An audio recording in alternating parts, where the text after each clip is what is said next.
Mm. Hello, everybody. Hello. Okay,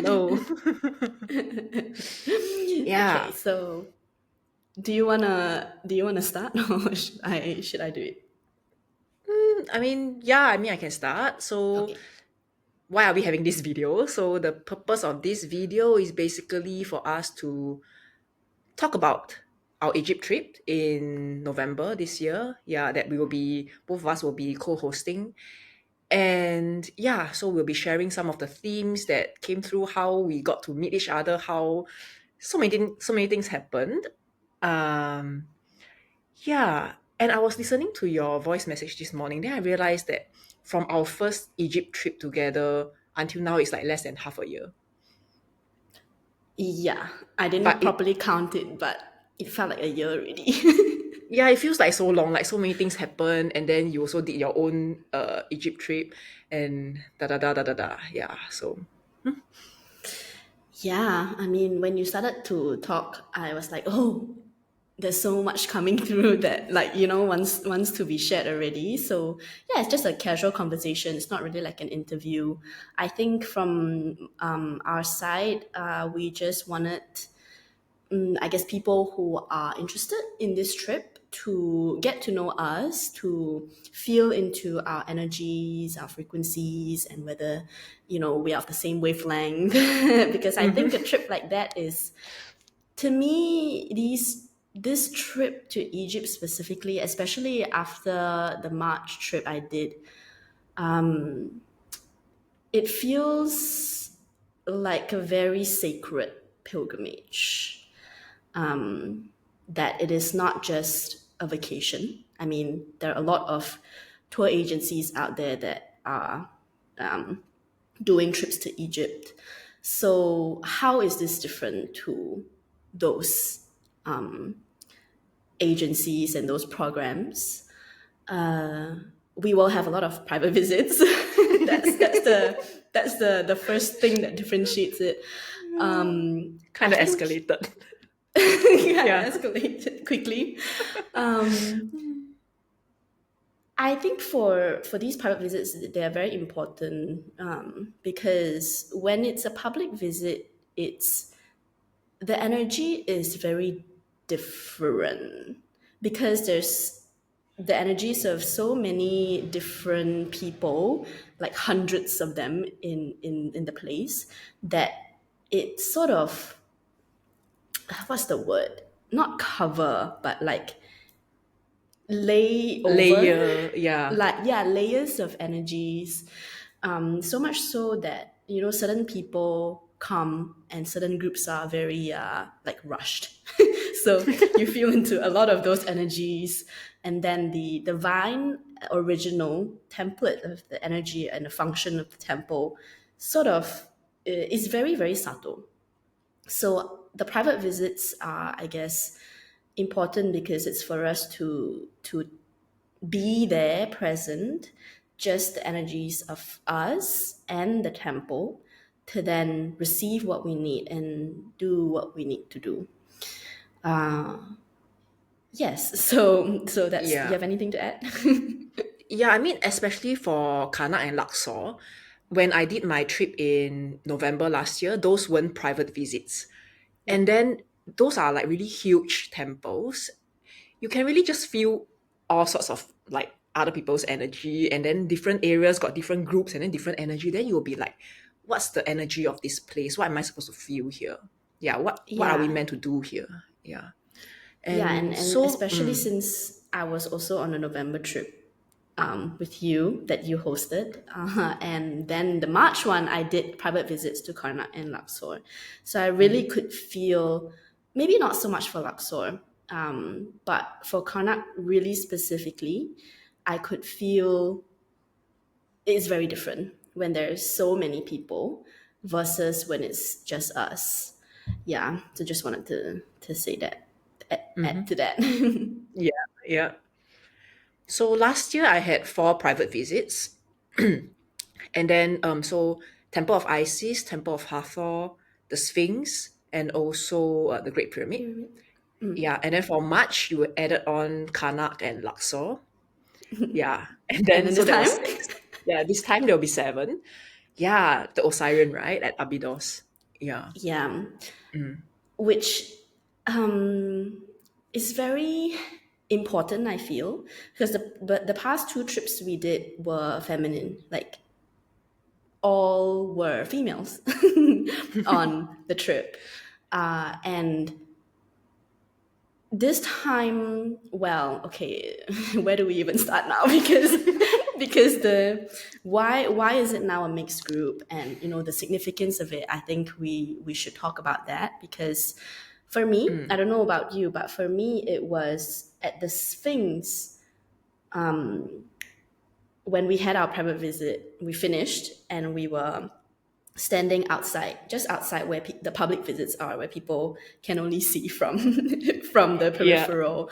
We're Mm-hmm. standing there waiting for our bus, and I remember just looking at it, and then I was there with you. You were beside me, and you said something about the Sphinx giving you a word. I think the word was courage, if I'm not making this up in my brain. Correct. Yeah. so, so you told me that, and somehow when I was standing beside you, I already knew that, okay, we are gonna do a trip together. Oh, is it? Okay. Yeah, I had a feeling, but I didn't really say it yet, because I wanted to sort of let that message sit with me for a while, because I didn't know whether that was coming from fear, because I was thinking, okay, is this trip just a trip that I'm supposed to do alone? Or is it really meant to be the both of us? And it's the first time that I will be doing it. Well, back then I didn't know I'll be doing a March one. So it's funny turns of events. Yeah. At that point, I didn't know the March one was coming. So I had a little bit of hesitation and a little bit of fear, like, oh, doing this trip. It's the first time I'm going to be doing this in a foreign land. And how is this going to be possible? So I didn't tell you, but then towards the end of our trip, I think it was the last day or something, and then you told our guide, oh, I already received a message that I'm going to do this in November of 2025. And that was when I think I might have already told you beforehand, or that was when I was like, yeah, like this is the trip that Oh, we were you didn't supposed tell to. me. You didn't tell me before that. No? Yeah. Okay, I don't know. The timelines are like very, very blur now. But that was when I got another confirmation that, okay, this is the trip that we're supposed to do together. Yeah. So that's the first time. Well, that's the first message I got was actually at the Sphinx. What about you? Yeah, actually, I also got the first message at the Sphinx. It was during the private visit, so before both of us were at the peripherals with all the other tourists. So the rest of the participants were still between the paws of the Sphinx, taking picture, doing whatever. And then I kind of went out. I just felt that I needed to be away from everyone, and I was kind of in one of the corners, like on the stairs or something, still within the private area. And I was just looking at the Sphinx, and I just saw with my mind's eye that its original look is actually a lion. I saw a lion, and it was looking at me, and it gave me the word courage. And it said that always have the heart of a lion. Yeah. And that really resonated with me because actually after Egypt, I had to go to Middle East for 3 months alone. Yeah. That was the calling for me. And maybe there was some part of me that was like a little bit uncertain, a little bit scared. So that really resonated. And then after that came through, what I got was the knowing that I needed to bring another group to Egypt, November next year, which is this year, 11 people, and it would be a mix of men and women. Yeah. So last year it was like 9 women, 9 days, and now it's like 11 and like, yeah, men and women both. Yeah. So okay, now I guess we'll lead into the 11/11 thing. Well, it's very funny how this whole thing unfolded, because you received the message that it would be 11 people through the 1111 portal, right? So the dates were pretty much already fixed, 1st of Fixed. November to the 11th of November, where the whole journey will culminate at the Sphinx and the Great Pyramid private visit on the 1111 portal. So then I didn't receive such details yet because I guess the universe or goddess Isis had other plans for me. So after our Right. trip, went home and then meditated, and then suddenly there was this message that came super urgent. You have to do a trip in March and you have to bring 9 women again. When I got that message, I was like, am I hallucinating? Like, what's going on? Why 9 women again? And it's interesting to see how your trip sort of built the skeleton for this March trip. And I think our trip in November last year, or the one you hosted, the March one I did, and then this one that we're doing, they're all sort of interlinked. It's a prep for the next one, for the next one. So you mentioned that you received message from Goddess Hathor, right? Yeah. That was how you received the message to bring 9 women to Egypt for 9 days. And for me, it was Goddess Isis who brought the message through. And then I guess along the way, after this whole March trip finished, and I was actually, it was during the March trip the message already came. I remember messaging you. I was like, it's not 11 in the total group. It's supposed to be 22 because I'm supposed to bring 11. You're supposed to bring 11 including us. So technically, it's 10 of 10 people from our own communities, and it has to come together. And I remember our first call when we were on Zoom and we were talking about this trip. Remember our first call? And we were Yeah, like, hey, yeah, what do yeah, you yeah. feel about, the theme of this trip? The message, or rather the words that I got was harmonization and unification. And then the word that you got was convergence. So you told me, remember this word because I will forget. So I was like, Yeah, okay, yeah, yeah. okay. But I didn't write it down, but somehow it was just there. And it made so much sense when throughout the March trip, then the message came about the 1111. I'm just laughing because there's so many signs of 1111. 1111 at the Great Pyramid, 11 people from 2 of our communities. Yeah. It's the convergence and the harmony. So along the way, more messages came about the convergence of duality into non-duality, which is why the male and the female in this group, the mix of genders, and also the convergence of communities that will come together. We're moving into a paradigm shift, I guess. Well, people call it the golden age, the new earth, and the templates of the new earth is unity consciousness.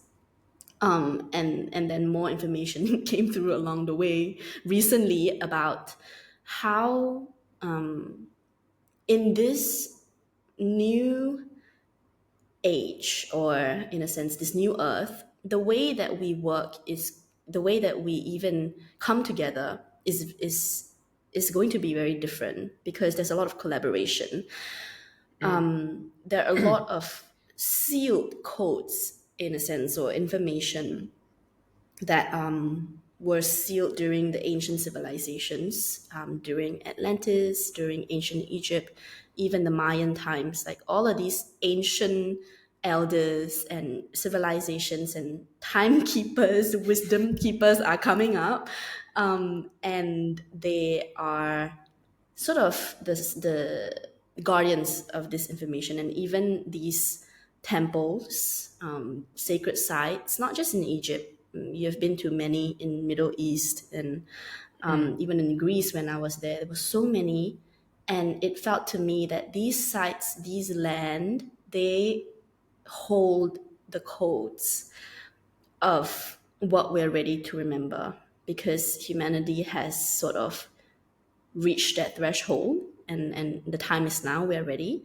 So Mm-hmm. no one person is going to have all of these codes, because that's not how it works in the new earth paradigm. It's where everybody have access to our own, and we're supposed to come together to sort of piece the puzzle together. So that's why the convergence, the harmony, and the unification is the core theme of this trip. Yeah, very well put. Yeah, even like throughout the process of us working on this trip together, it's like sometimes you will get something and then I'll get something and then like you'll get something and I'll get confirmation. You know, it's like piecing something together, like solving this puzzle, solving this mystery. Yeah, and I feel that in bringing these two groups of people together, we will be able to, I guess, foster the kind of sense that in this new earth, it will be collaboration and not competition. Yeah, and that's a very, very big part um, of this trip is to understand this because we have been programmed to feel that, oh, like if I'm in this line of business and you are also in this line of business, we are competitors, you know. Yeah, but I mean that's outdated already lah. So Yes, yes, yeah. that was something that I got actually also recently. Yeah, that Mm. I it's very refreshing to do this trip together, because I feel like we're actually anchoring in the templates of what it's like to collaborate with someone in the same line of work. In the past, when I collaborated with others, there would always be this a little bit of that. Oh, I should I be careful of what I promote? Like, would this sort of affect the other person? What would he or she think? The split of money and all of these things. It was always there. But with you, I feel like since day one, when I met you, the lines are not there at all. And it's very refreshing because it shows me that this is possible. That, not everybody not everybody understands, but some actually do. And they trust this process so much. There's so much trust that it's okay. I mean, like, what can go wrong? It's like, it's almost impossible that, for example, you want to take advantage of me or I want to take advantage of you. Like, that thought isn't even there, which, yeah, something that I'm experiencing for the first time, and especially this trip is not small. It's like Yeah, 22 people, and it's the huge. handling of money. There's a lot of money that we need to pay to our local agency that is supporting us. Mm-hmm. Even when I would sometimes, I pay for it and then you pay for it, so we have to settle all these things. But I never once felt the fear of, oh, what if Palin doesn't return me the money? What if I I cheat just your know, money? yeah, I just know someday like, it will come, right? Like, it Mm-hmm, doesn't have mm-hmm. to be now, but someday. And I know and I trust. And that timeline, or that uh, reality of something bad will happen is not even there at Mm-hmm, all. mm-hmm. Yeah, so I think this whole thing is anchoring the whole how we do business. Well, this whole business thing is also something that we talked about. Our exchange of conversations every day, 30 plus minute, Yeah. 1 hour voice messages about the new earth way of working. So yeah, that's a conversation for another day. But Mm-hmm. yeah, um,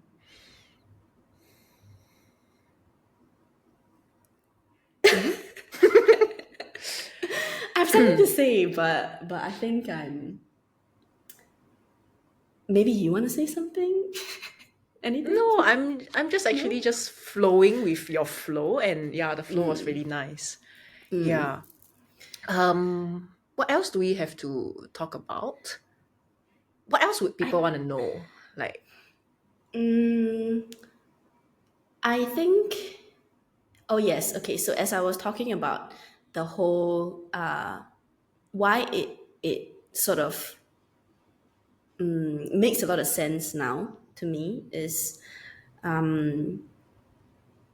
when I was in, because I said like the trips are one layer and then the other one is the other layer, but then it's a kind of, converging all together on this trip. And I believe that in future trips, all of these trips that we will be doing is also working or sort of adding towards it. And there are also so many people who are being called to Egypt, not just us, like so many, which is very interesting to observe that many people, whether you call it star seeds or grid workers or energy workers, they're feeling the pull towards Egypt. So a lot of us are going there to clear. There's so much layers and overlays from the time it was built to now, going through the dynastic Egypt time, and then the priest and the priestesses timeline, and then religion, and all these so many overlays. So we're assisting to clear all of this to bring back the original template of these temples and these sites. So when Hathor came to you, and then Goddess Isis came to me, I think I did mention to you that there are three beings guiding this trip: Goddess Isis, Goddess Hathor, and Thoth.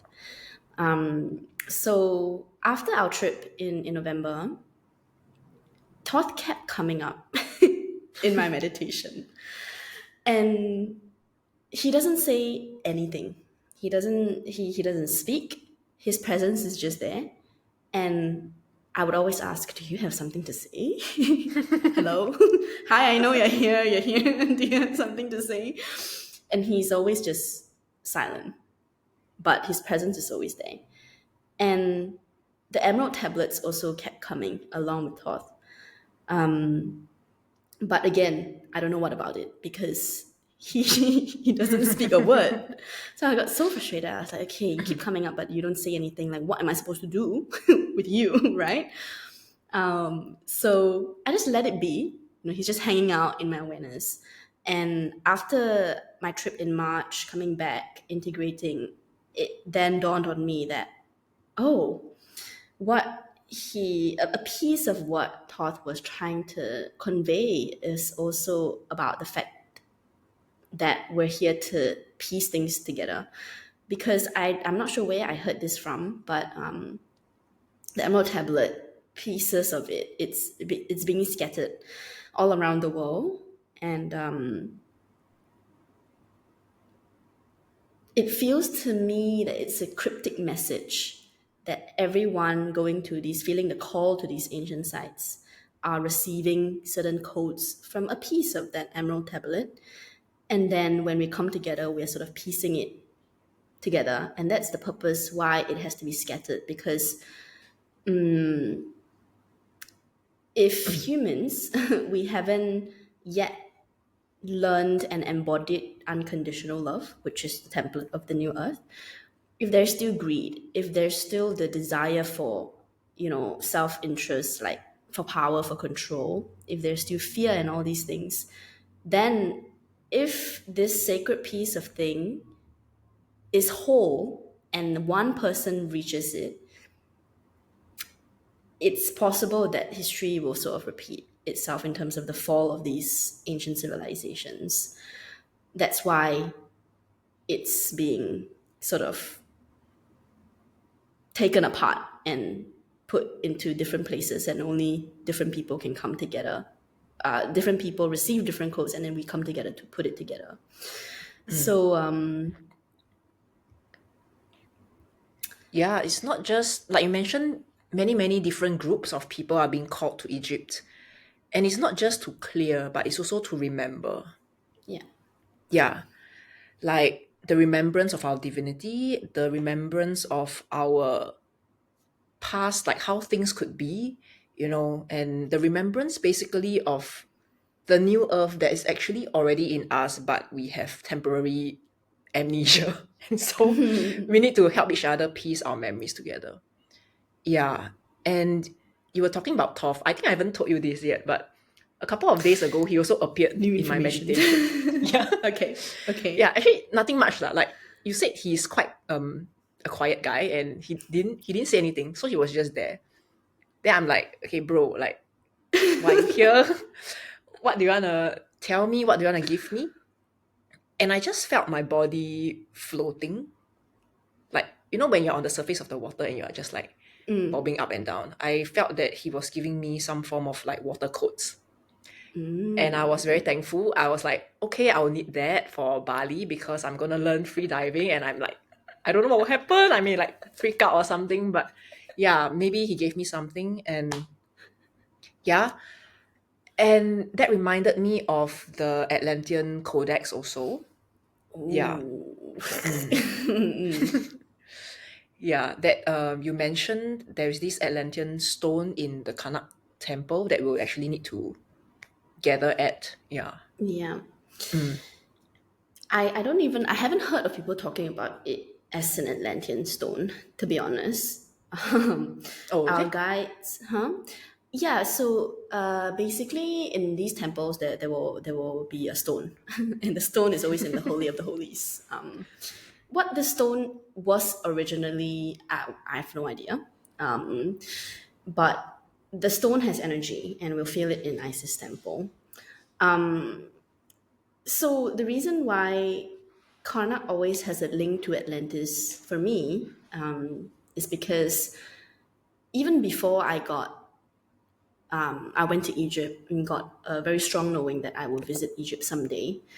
This lady, I have no idea how she found me, probably through my YouTube videos, but somehow we were texting, like on a messaging platform.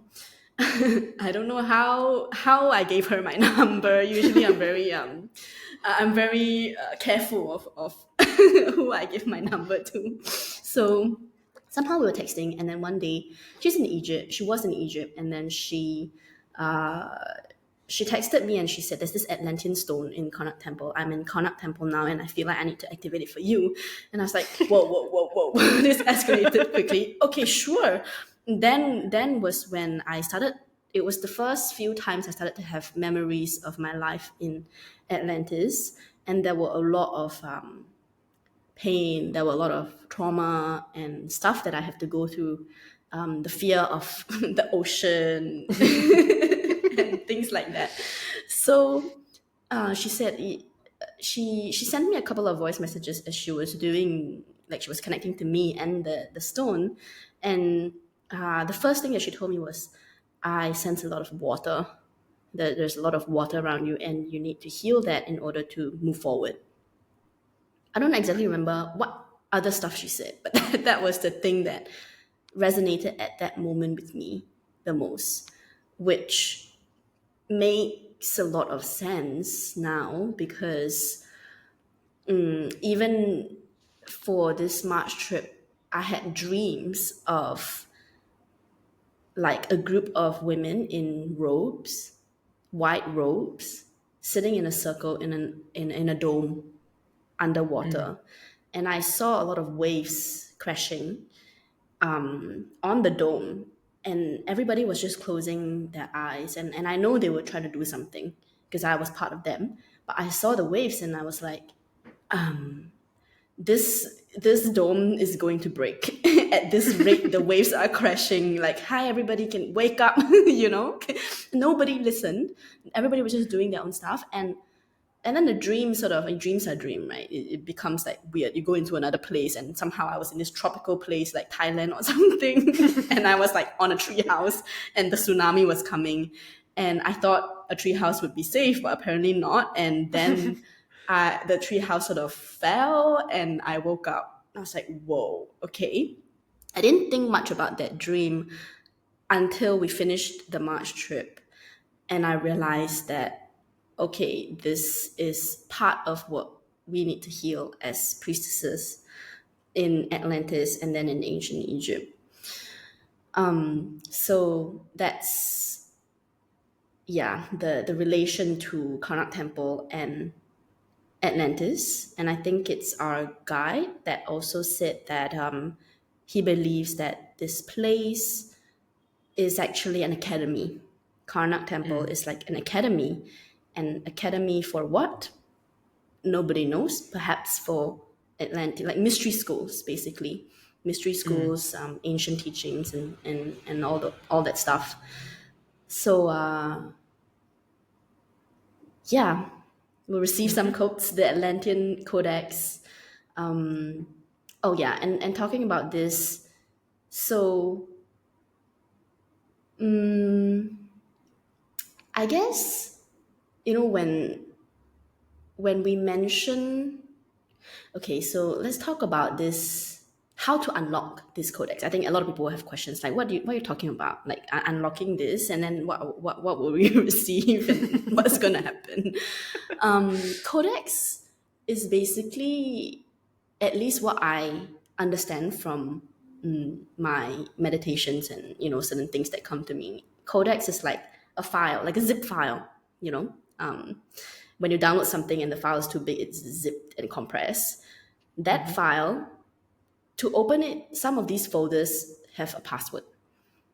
So the password is not just letters or words. This password is specific parameters of different things. So time is a parameter. Time could be a specific time like 11:11, the portal. A specific place could be the parameter. But also specific groups of people coming together is also another parameter. Because a lot of these knowledge, teachings, technologies, they're sealed by high priests and priestesses of those timelines, of those lifetimes, and in ancient civilizations. Through how was it sealed? It's through the essence, the soul essence. I don't know how to translate it. Soul essence is like a direct translation from this term in Chinese called like yuan shen. Okay. Something like yuan shen, right? It's like we use the part of our energy, our soul, to seal these codes. And it's not just one person, it's a group. So perhaps that memory I had, that dream, was a group of us priestesses sealing something before the, okay, now I remember now. Sealing something before the destruction.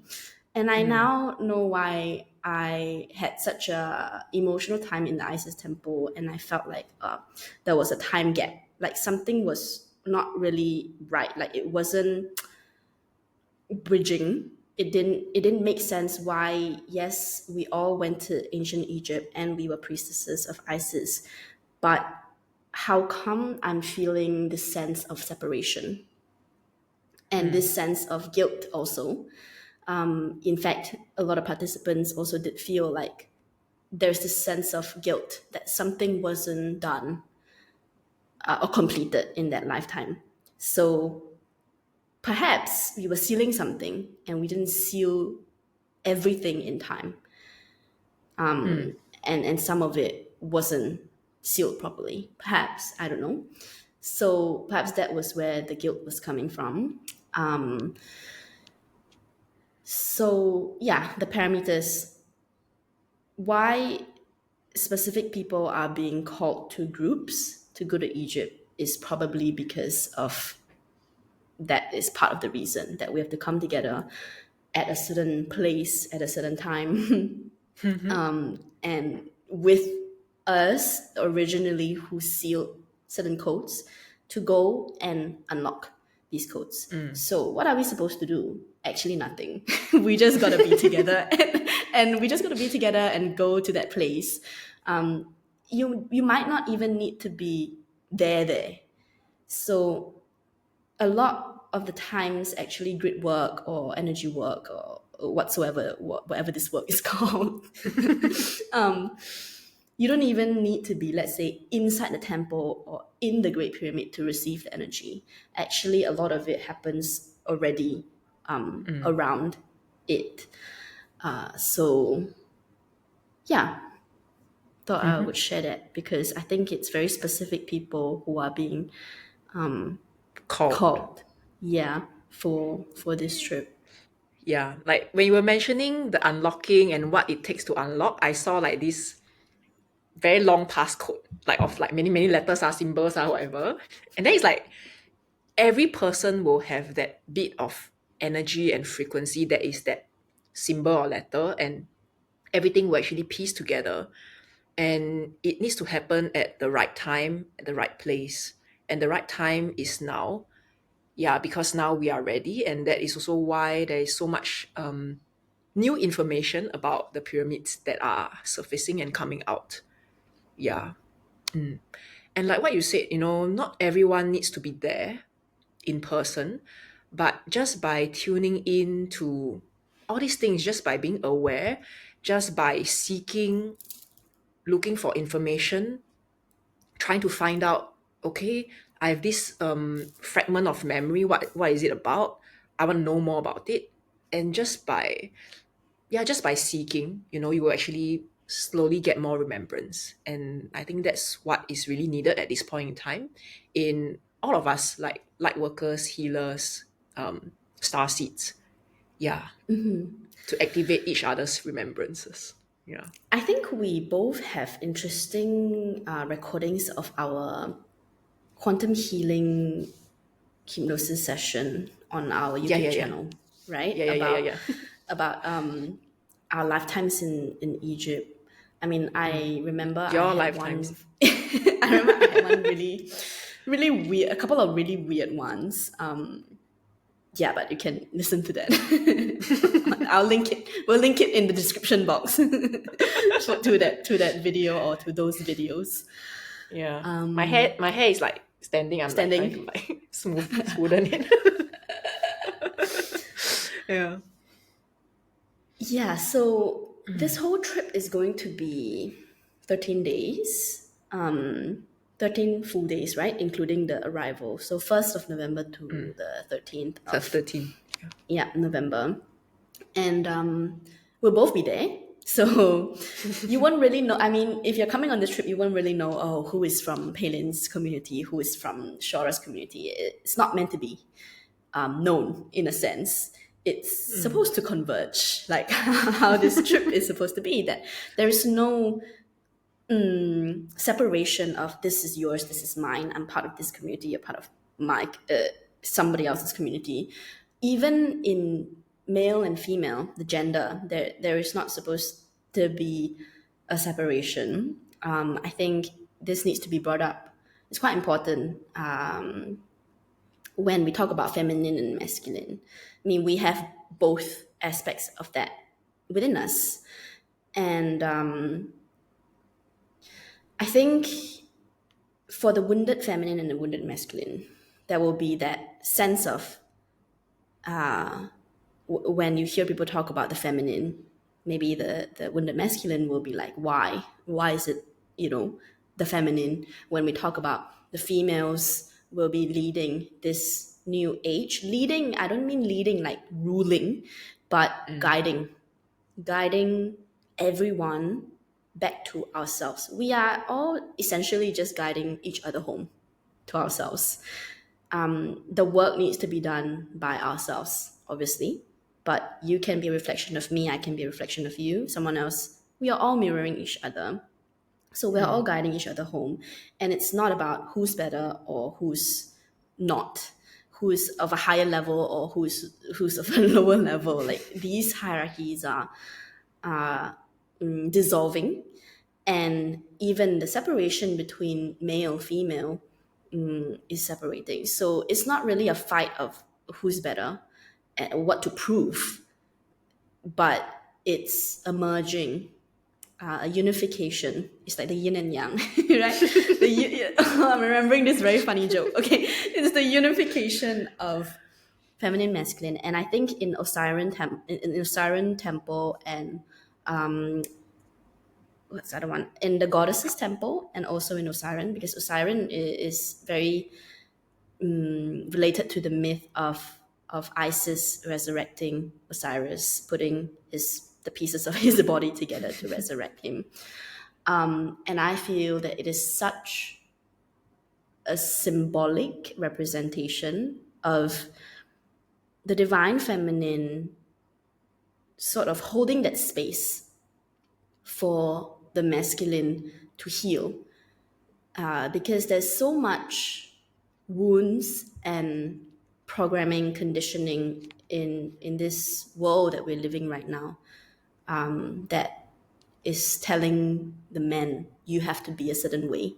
You have to be the breadwinner. You have to do this, you have to do that. You cannot show your emotions because showing your emotions means you're weak.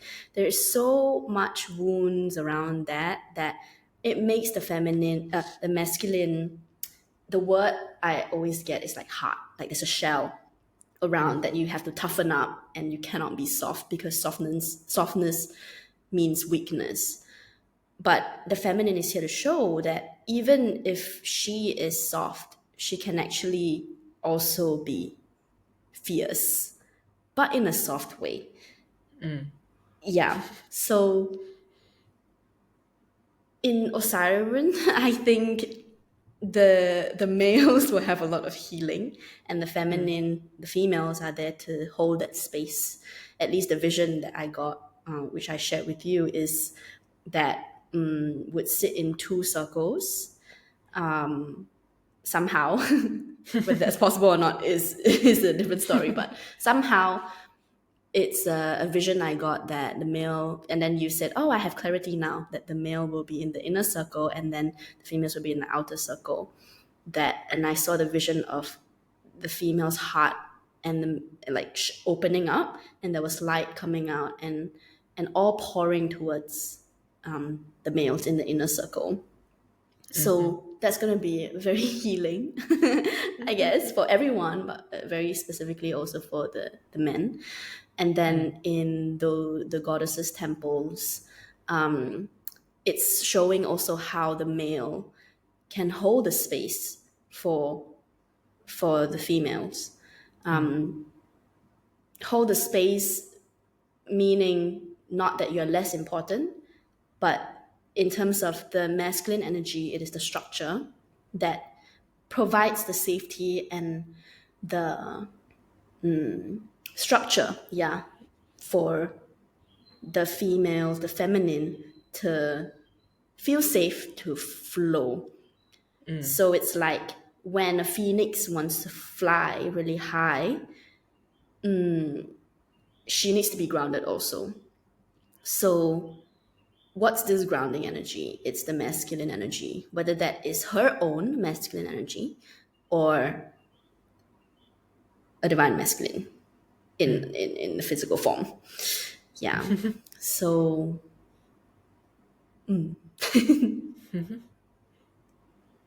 Yeah, when you were mentioning Osiris, suddenly an image came to my mind. I see this floor plan of the place, and like it's like an energetic grid and like a battery of sorts. But actually, I've never been into the Osiris before, and we have never been, both of us. Yeah, it's like at the back of the Abydos temple where we kind of walk by, and it's only accessible via private visits. So that's why we've never been inside. Yeah, I don't know. Yeah, I don't know why I saw that. So we'll see and see if it kind of matches what I saw. Yeah, and it feels like a healing space. Like the purpose in itself was meant for healing. And also, I understand that the water underground actually flows into that space, and it's because of the flowing water that's why it can actually energize this grid or this battery thing that I'm seeing. So, yeah, don't know. We are just piecing stuff together, piecing information together as it goes. So, yeah. yeah. it's Yeah. yeah. When you said that, I just wanted to say we didn't pick this up from the internet because a lot of the things that we get, it's not really conventional information that you find on the internet. And at this point, I've just given up on trying to validate or prove or confirm what I'm receiving, because you just can't find it online. And I mean, why waste time Yeah. doing that? There's so much information, different people saying different things. I think most importantly, it's the knowing and the feeling, and then just trusting it, because a lot of Yep. these, so what I have felt throughout the past two visits in Egypt was that these temples, well, if you've been to Egypt before, we have both seen that there are a lot of these engravings, is that, or carvings, I don't know how to call Carvings. them, yeah, very sophisticated ones inside the temples, and they are portraying a story of the kings and the gods, and it's interesting to see them, but at the same time, there's this knowing inside of me that is kind of telling me, oh, all these are, yes, important to acknowledge the history, which I feel like it's a very important piece when you're going to a foreign land, when you're visiting somewhere. I mean, even in your own home, right? To appreciate the history, but also know that history can be rewritten, and it can be written to try to, I guess, say something, right? Whether that is 100% truth that it has happened or not, it's not really important, but more so the message behind it. So always have like, don't believe 100%, but also but appreciate it. So it's like taking yourself out of the picture and appreciating it. And when I was there, it felt to me that this is it only came during dynastic Egypt. When it was first built, these places, they're empty. So Plain. it's literally, yeah, it's plain. Yeah. It's literally for energetic purposes, or whatever Healing purpose, purpose. yeah, healing, or transmitting certain energies. So one of our favorite place is the Serapeum. When we went in, I was like, wow, this place is a space station. I don't know why. I felt I went in, and then everybody, all the guides around us were saying, this is, the tomb, and like, you don't know how they Yeah. brought such huge pieces of red Granite granite, which is stone. like Yeah. super heavy, and it's only found in South Egypt. And the Serapeum is in Saqqara, so it's in more up north. How did they bring this heavy thing that we from there back then in one piece down into the underground chambers in one piece, and then lining them up like that? When I went in, I was like, whoa, this is like a space station. The first vision that I got was in those movies, in the, what is it, I don't know, space station. people people would lie inside to go into this hibernation mode, right? Time capsule or something. Yeah, I think so. They would like go in and hibernate for however many years until someone finds them and saves them. So, and it also then brought back the visions or the memories of these scenes in Avatar, the movie, the where humans would go into this thing and they would sleep, and then the consciousness would be transported into the avatar to live out another life. That was what I felt like, oh, this is what it is. I was like, where's this coming from? I don't know, but nobody's talking about it. And I'm like, okay. So then we had a conversation, and you told me that it feels like it's a time travel device, something like that. Something like that, yeah. And subsequently, actually only pretty recently, couple of months ago, my friend, who is also a quantum healer, he did a session for me. And this Serapium thing at Sakara totally came up, and it wasn't even in my list of questions. Yeah, so okay, that reminds me I have more to do. I haven't posted the video yet, but I will need to release it. Yeah, but yeah, so one of the main things that came through was that these boxes of like 80 to 100 tons each, all laser cut with precision, were actually tools that were used to actually train people. So, okay, yeah, it came with the knowing that actually in future, the potential of humans will be we will be able to exist in this physical plane and also at higher dimensions. And we can actually choose at any point in time which form do we want to exist in. Yeah, and so that is exciting. um yeah, so the purpose of these boxes actually they are actually training boxes.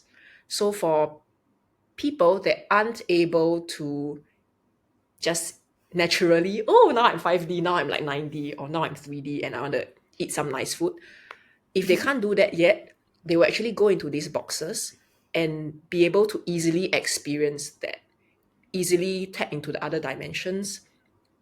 And once you experience that and you know what it feels like to just change a timeline, to just change a dimension, then once you are back and out of the box, you will be more easily able to tap into that as and when you wish.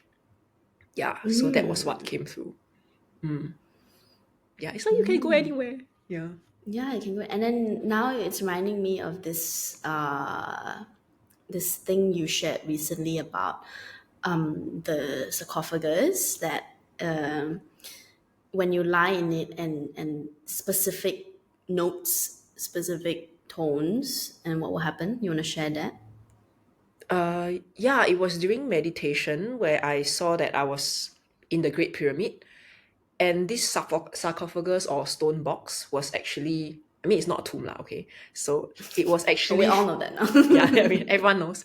Yeah, it was originally in the middle of the room or something.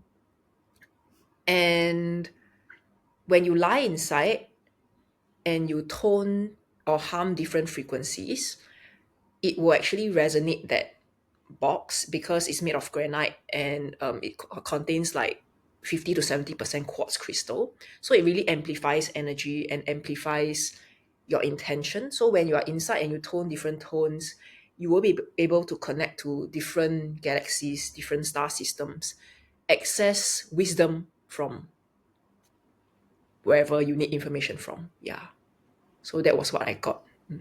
And I saw like the box spinning, like it can move like that, and then depending on how it turns, like the clock like that, like depending on like which direction it's in, you can tap into different places. Yeah. So yeah, a lot of lost ancient technologies that we will be remembering, and it's not just ancient but it's also galactic, and we are actually bridging these two things together. Yeah, the ancient and the galactic. Yes. Yeah. Yeah. So the convergence of Past and future. yeah, past, future. I mean, time, time is not linear anyway. So that was something that I received. When was it? I was in Bali, and I was like meditating by the beach, and then I saw this. I saw this vision of the symbol that I received in my dream, like five years ago, maybe. I don't know. 4 maybe. I don't know. That was when I first sort of learned how to read the Akashic records, and I had like a week of waking up at the same time and feeling this feeling that it's like something is separating from my body. And Wow. and it's not an uncomfortable or scary feeling, but it's just a feeling I haven't felt ever before. So when I went through that, I had a dream of this symbol of a triangle and like a vertical line through it. And I received a lot of information about what it means. Like when you are, what actually activates the pyramid is our consciousness. It's empty space, and the pyramid is actually nothing until our consciousness is there. So the line initially I thought was me, a vessel for galactic codes coming to Earth. And then it's recently that it got shown to me that it's actually also another way. The direction is also another way, where it's the ancient Earth codes, or from these ancient earthly civilizations, inner Earth as well, that is coming up, and it's like merging within our vessel. So we are a vessel to harmonize the galactic codes and the Earth codes, and it's in this harmony and unification where the new Earth is sort of, it's already here. So basically tapping into it and anchoring the energies of it. Because like how it's funny, like how we mentioned the history, it's important to also acknowledge the history, even though this new galactic stuff is coming through. It's not just chasing that, but it's also appreciating the past, and sort of merging them together, or in that middle space of these two things coming together. Yeah, so it's very ancient. The feel is very ancient yet very futuristic. And then for me, I also recently have been receiving a lot of like things like shamanism. I mean, I'm not trained, but this shamanism thing has been coming through, and I'm like, whoa, okay. And then ancient priestess lineage. The feeling is very different from like a priestess of Isis. It's something else, but it's more earth based in a sense. Yeah, so a lot of earthly stuff is coming up, and then underwater civilizations also. So under inner earth, underwater civilizations, and then galactic stuff coming through. So it's not about throwing away our past, but more so bridging these two timelines or dimensions together. Yeah. Yeah. It's like at the same time also acknowledging our multidimensional selves. It's like we are this and we are also that and we are also that at the same time, and like, just acknowledging that and bringing them together. Yeah. So I guess to wrap up, I think we're pretty much shared a lot of stuff that most of the information will be on our website anyway. So whatever we shared here is actually quite new. I realize it's not really a regurgitation of what is on our website. So okay, Correct. that's Yeah. good. Wasn't expecting that. I thought it was just gonna be like, oh, what's this trip about? Yeah. But if let's say somebody is thinking whether this trip is For for them. them, yeah, more so like they already know, but like they're at that point, I'm not sure. But I guess what would you say? I mean, to be honest, like what I told you, I'll be like just grabbing my popcorn and just like watching and like, yeah, I mean, if you know, then you know, lor. And if you try to deny that part of you, the universe will be giving you signs and just reminding you that, hey, you agreed to this and you need to be here, that kind of thing. And so yeah, eventually they will show up. Yeah, I mean that's my point of view. Yeah, what would you say to them? Damn it, I knew that question would come back. I'm like, damn, I shouldn't have asked that question because I also don't know. I also don't know what I would say. I would say, sit with it, maybe. Like,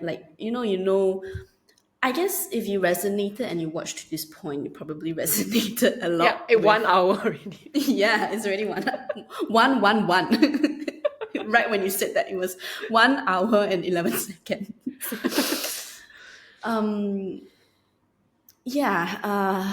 Sit with it, because when I received the message to do the March trip, I was also like in denial mode. I was like, this is not hello, this is not gonna happen. I only have like 4 months. How am I supposed to piece this all together and gather the people in like 3 months? Usually these kind of trips are launched like maybe 6 months in advance. This timeline is pretty much still ample time for us to gather the people. Mine was like, and I remember asking Isis so many times, like, are you sure? Are you sure? Are you sure? Are you sure? She was like, don't worry, don't worry. Those who are called have already received the calling. So you don't even need to do anything. Just put it out there and people will come. And then you will know who is right. And there will be no one more and no one less. So having experienced that, I think it's quite beautiful to observe and really witness that we are really just vessels to bring these people together to that place. Egypt is a land. Well, Earth is conscious. I mean, everything is conscious anyway.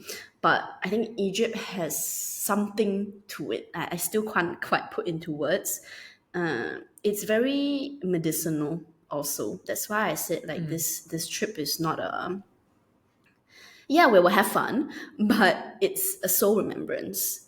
So after this trip, there will be, yes, it's the ending of this journey, but then it's only the beginning of our own personal integration, and there will be more. There will be more that unfolds. There will be more memories, maybe coming back, and yeah. So sit with that energy, and you can ask the universe for a sign, a specific sign. For example, I want to see uh, something random, like a red car.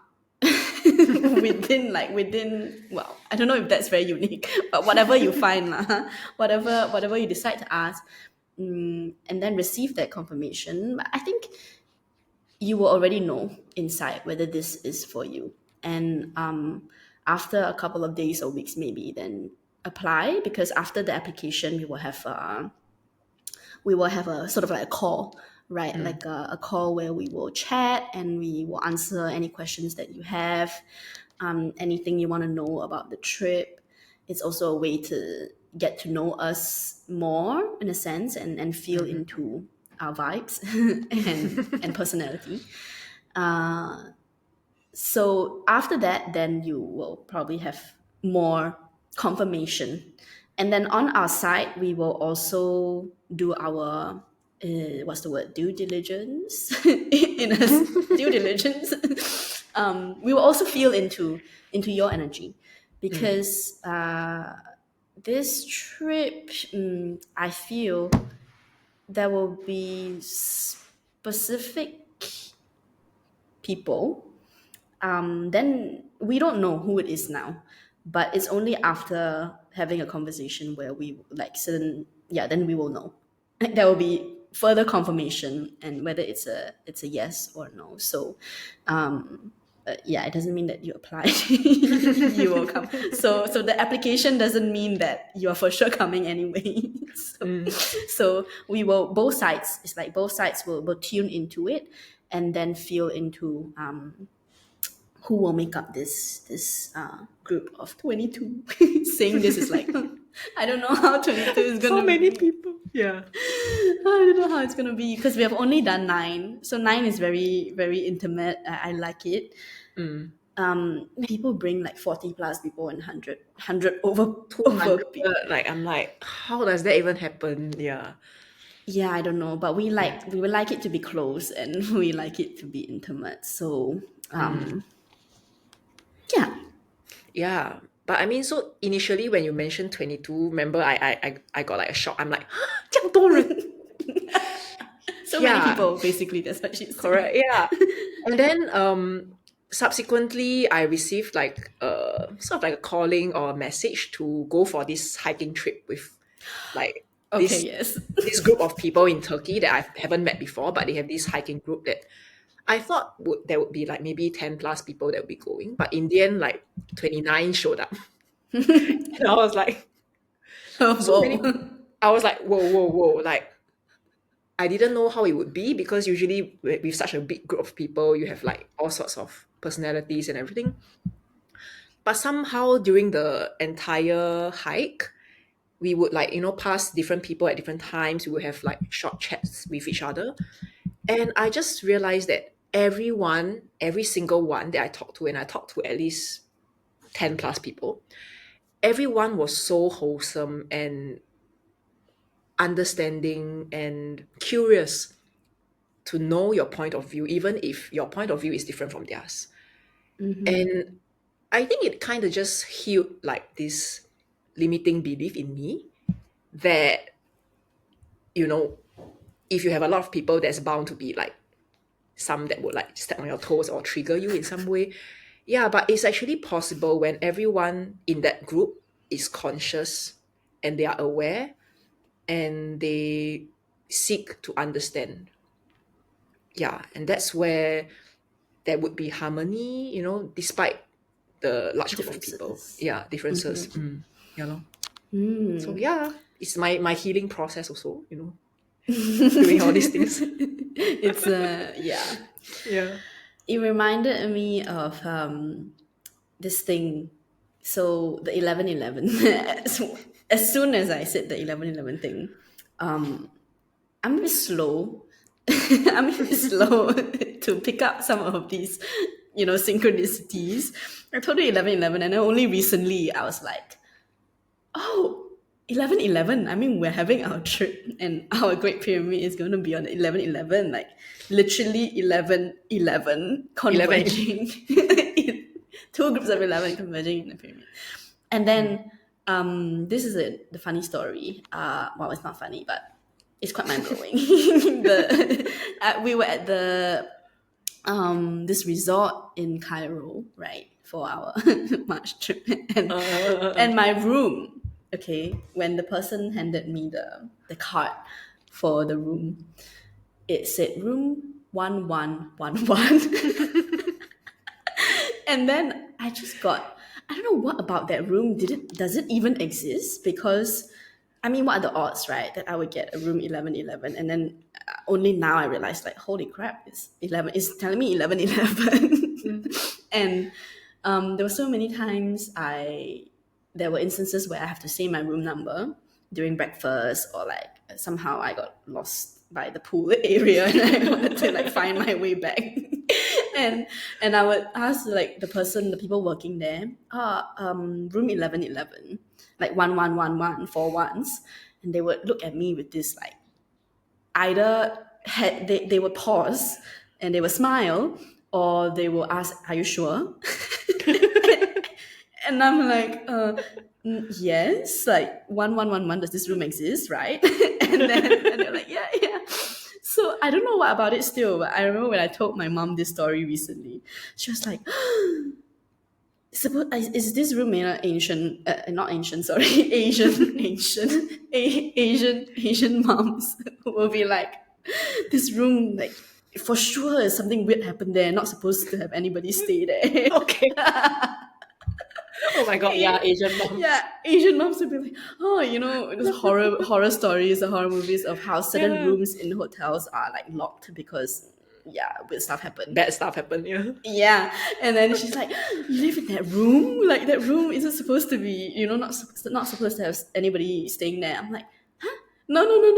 The vibe was very nice, and everything was nice. I had my singing bowls, and I was like, playing it, cleansing it, and it's nice. I could fall asleep well, so it's not weird, but it's just interesting. Like, was it in another dimension, or like a portal to somewhere? So yeah, it's funny. Yep. Yeah, so those are the synchronicities that we have been getting. And I believe that there will be more. Like, there are a lot of layers to this trip. Perhaps what you read on our page and what you hear from our conversation today, there's so much more. Like, there are undercurrents of it, and I feel like this is it's alive. This trip is like live. It's like a living transmission where